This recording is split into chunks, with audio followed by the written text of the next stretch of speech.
before we can reach out and really address our neighbors, it's extremely important that our house is secure. On the airplanes, they have the stewards and stewardess say, put your mask on first, and then help somebody else, right? And so I think that if you want to reach out to these other communities, you have to have a good sense of your own history and your own story. And in the United States, we seem to suffer from amnesia. I mean, it's so quick for people to say that those undocumented workers should be treated this way, or those people, illegally crossed out of the border into, my country, and so it's so easy to say those things. Mostly because we've forgotten that many of our ancestors came across the same way. I think of parts of my family that came over on slave ships. I would say that's illegal immigration for a number of different reasons, right? And so I think that as we move forward, we really need to take care of our house first before we start really trying to reach out to other folks and tell the truth about our existence. I've told this story a lot of times, but I think it's really profound, particularly in the conversation that we're having. And I remember as a high school teacher, we had gender-specific classes. So, math and science were all boys and all girls. So we could help the students focus on what they needed to focus on. And then there were other classes that were co-ed, like gym and art and some other things. And so I was teaching a lesson on gender equity. And I needed to have the girls' class join us. So I had the girls join the boys' class, and we sat and we did some exercises. And at one point, one of the boys stands up and he says, "When I look at a girl, I look at what's on the inside."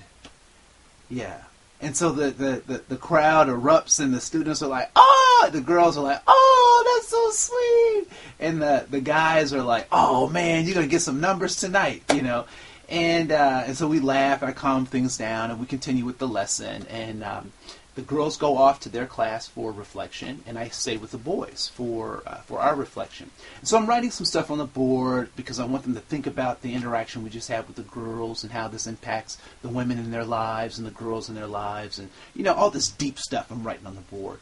And as I'm writing the stuff, I hear that same voice say, "Man, did you see Keisha's booty?" And then I just go, "Oh my goodness, did I just waste my time?" And then it occurred to me I didn't waste my time. That the 35, 40 minutes that we spent doing those activities were priming and ripening their minds for the 10 minutes that I had to be with these boys. And so in those 10 minutes, we really talked about, as a man talking to a bunch of boys, what it means to have relationships and right relationships and romantic relationships with women and romantic relationships or intimate relationships with other people. And that's when the real lesson started.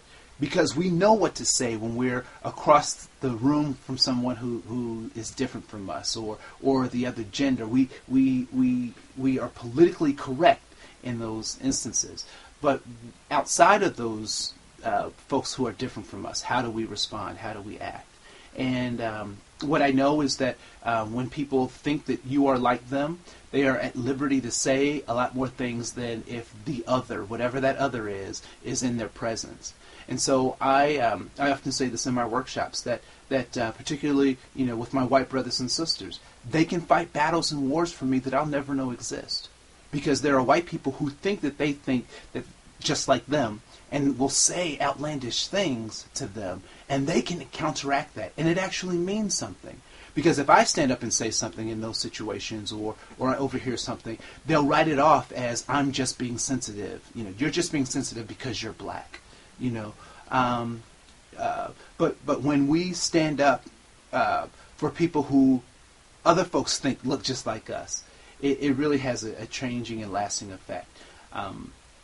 So in that particular case, I got to talk with those boys, and I started thinking, well, what if, as black people, as black men, we got together and we talked about how we, as black men, can treat women better in general? Like, what kind of spiral could that start? And then if white people got together and talked with other white people in the absence of people of color about how they relate to the world, and if Native Americans got together and talked about how they could relate to the rest of the world, what kind of groundswell would that create? You know, and I think that the next level of diversity conversations, the next level of civil and human rights, will start to happen then, when we're able to be ambassadors and to encourage people who other folks think look just like us, and they think that we think alike.